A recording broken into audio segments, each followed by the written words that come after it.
Now, looking at the four basic concepts of the cell theory, cells are the building blocks of all plants and animals. You, as a human, will fall under the category of animals. Cells are the smallest functioning units of life. Cells are produced through the division of pre-existing cells, meaning they have to come from another cell. And each cell does maintain homeostasis. Now, the human body contains trillions of cells, and as I mentioned, it's approximately about 10 trillion cells.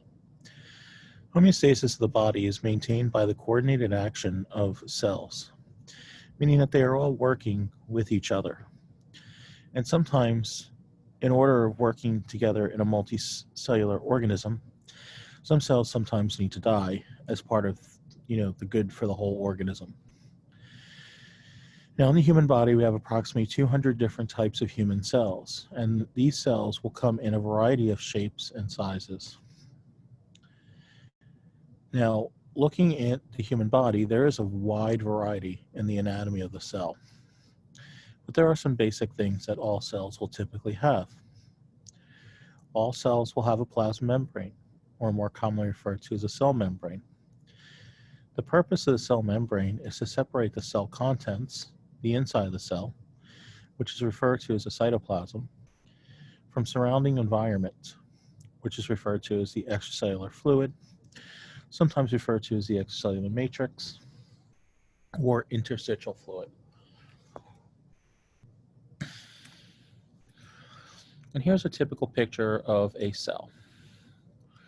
And what we can see here are various structures that we'll get into in a little more detail coming up. One of your lecture assignments is you will actually go through and identify the various structures that we typically find in a cell. Like I said, this will end up being part of your lecture assignment there. So we have microvilli.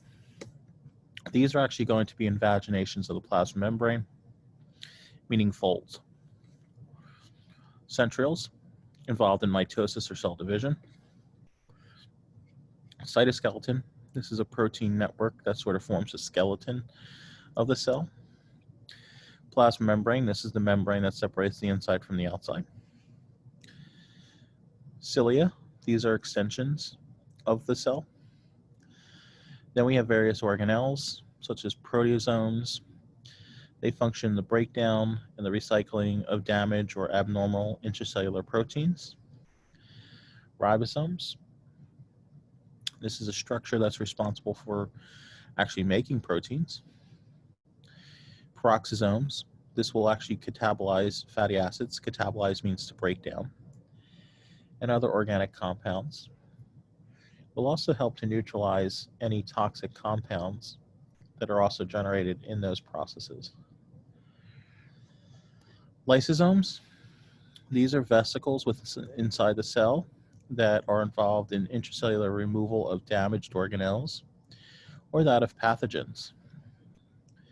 The Golgi apparatus, this functions in the storage, alteration, and packaging of proteins, as well as lysosomal enzymes. The mitochondria, this is actually a double membrane structure, and it functions to produce 95% of the ATP that is required by the cell. Oxygen is also required for the mitochondria to function. And the mitochondria will actually have its own DNA, separate from that of the DNA that we find in the nucleus of the cell. The ER, or endoplasmic reticulum, comes in two forms, rough and smooth.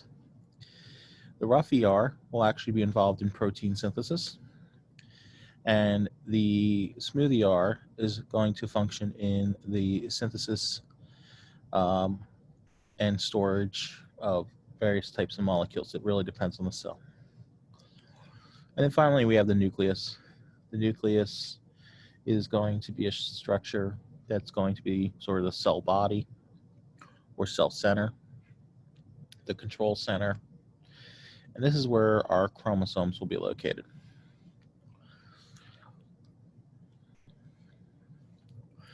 So looking at the plasma membrane, there are 4 general functions. Provides the cell with physical isolation from the extracellular fluid. It helps to regulate the exchange with the environment. It allows for sensitivity to the environment, and it also provides structural support. The plasma membrane is extremely thin. It's about 6 to 10 nanometers in thickness. 1 nanometer is 1/1000th of a meter. And the plasma membrane functions to isolate, protect, support, and control entry and exit of materials into and out of the cell. Components of the plasma membrane will include lipids, proteins, and carbohydrates. And this is looking at an image of what a typical plasma membrane might look like. And what you can see here is we have the plasma membrane is primarily composed of structures called phospholipids. That's this little ball with these 2 little blue tails. And then you can see on the other side, you have one of those little balls with these 2 little blue tails. The little red balls are the phosphate groups, and they are what we call hydrophilic. Hydrophilic means they love water. The lipid tails, which are these blue guys here, where I'm pointing with the laser pointer, these are actually hydrophobic. And because they're hydrophobic, they do not like water. And because of this phospholipid bilayer, meaning you have this water-loving side, hates water, water-loving side, that's how you can separate the 2 different environments from inside versus outside. You'll also have big proteins, which are found either passing through the entire membrane, as you can see here with this big blue guy. This could act as a receptor for the cell, but it can also act as a transporter to transport things that are too big into and out of the cell.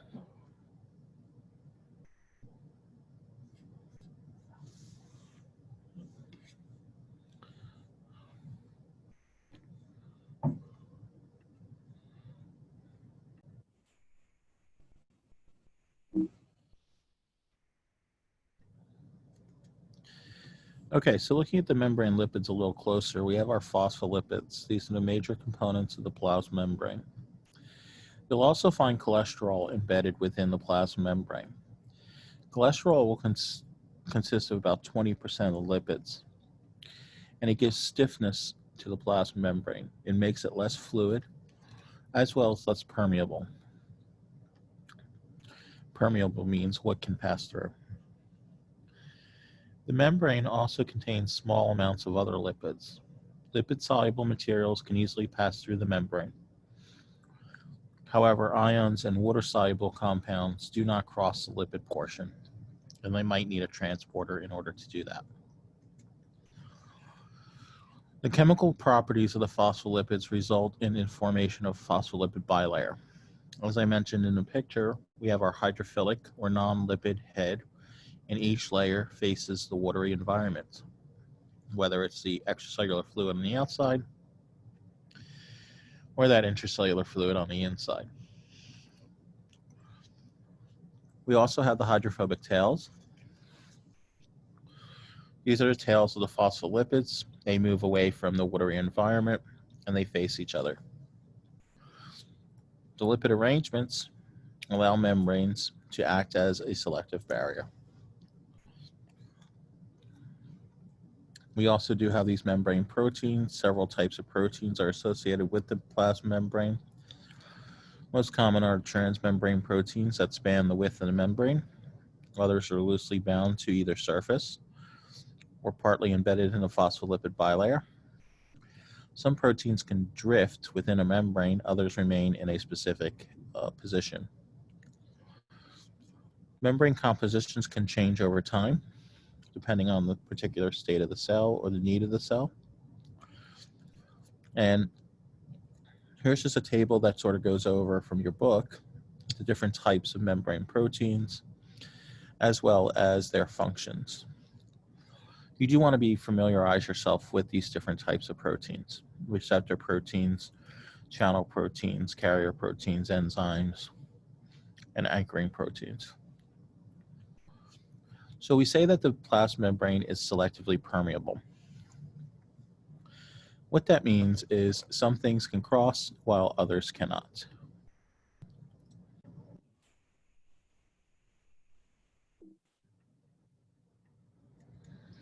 Okay, so movement across the membrane, this can occur by a few different ways.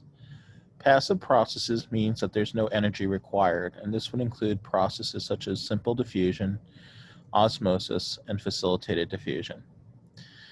Diffusion is just passing through the membrane from a higher concentration to a lower concentration. Facilitated diffusion is the same thing, but instead of passing directly through the membrane, it's passing through a channel. And osmosis is the movement of water based on solute concentrations. Active processes, this requires energy, and energy in the form of inside of cells is in the form of ATP. Active transport will require a protein transporter. And then there are some carrier-mediated transport methods, and this could either be active or passive. So let's talk about osmosis real quick. Osmosis is the diffusion of water molecules across a selectively permeable membrane. This occurs across that selectively permeable membrane that is freely permeable to water, but not freely permeable to solids, meaning the solids can't pass through.